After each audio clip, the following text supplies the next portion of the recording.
Good evening and welcome to News Channel 8. I'm Jerome Aegean, and here are some of the top stories we have for you tonight. An exclusive interview with former Innovative CEO Jeffrey Prosser. Let's get ready to rumble. It's Fonzie versus Lolo. And a major strike shuts down Puerto Rico. These stories and more are up next on News Channel 8.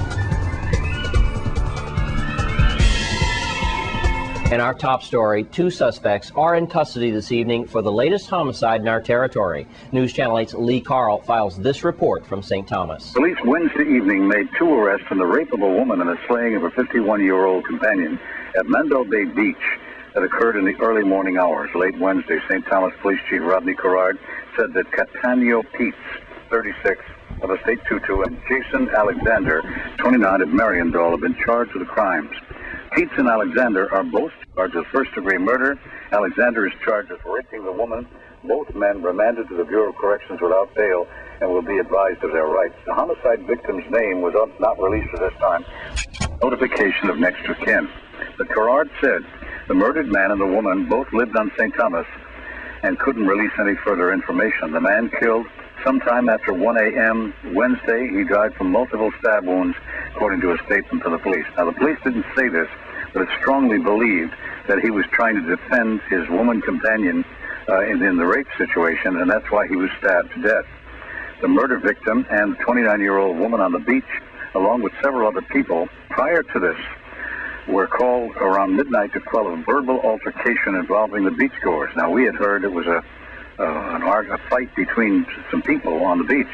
Carrard said that Peets and Alexander were among the people on the beach when the police first called Wednesday morning. After ordering the people on the beach to leave, the police officers left, returned 15 minutes later. Officers found everyone had gone except the man and the woman. They told police they couldn't find their vehicle keys and declined police assistance to take them to another location. But later, Wednesday morning, police received a call. The female was sexually assaulted on the beach. Her companion was injured. Police emergency medical technicians arrived on the scene, found the man's body. Woman taken to the Snyder Hospital. A rape kit was administered. She had bruises of defense nature on her arms. Released from the hospital, and Carrard commended the officers for their quick work in making a quick arrest. He acknowledged the efforts of the detectives of the Major Crime Unit, Forensics, and the Newton Command.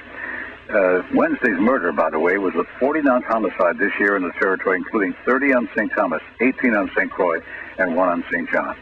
In St. Thomas, Lee Carl for News Channel 8. Thanks, Lee Carl. And in other news, a major strike in Puerto Rico has almost shut down the entire island. News Channel 8's Wes Small tells us more. We're at Henry Rolston Airport, and as usual, it's like a ghost town here. I mean, look at that. Not a passenger in sight. But that's not the reason why we're here. We're here because of a Puerto Rico strike. If you've ever encountered a strike in Puerto Rico, I have to tell you something. It is troubling. If you have any plans on going to the States or touching base in Puerto Rico or visiting Puerto Rico, you need to be aware of this. Labor unions are calling for an island-wide strike today and a march near the Capitol. They're protesting government layoffs in Puerto Rico. They've been faced with a 3-year recession and at least 20,000 public employees. 20,000 public employees have been dismissed. Today, they have a planned march and protest at Plaza Las Americas. That's the largest mall in the Caribbean, one of the largest in the world, as a matter of fact.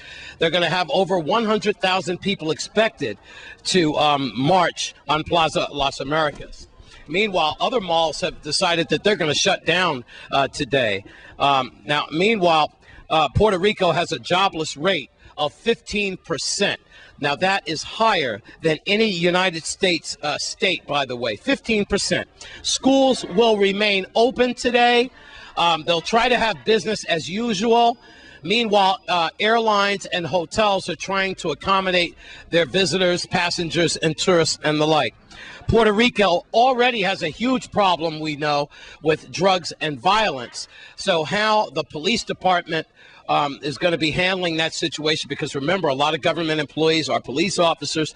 So Puerto Rico is going to be like a complete standstill today. If you have any plans in traveling back and forth to Puerto Rico, you need to be aware of this. Meanwhile, let's take you to WOSO, WOSO radio in Puerto Rico. We're going to talk to Sherman Wildman and find out what's going on in Puerto Rico with the strike. The assembling of the protesters started about 5 o'clock this morning, being supported primarily by the various unions, very visibly by the truckers' unions, because they're protesting in their huge trucks.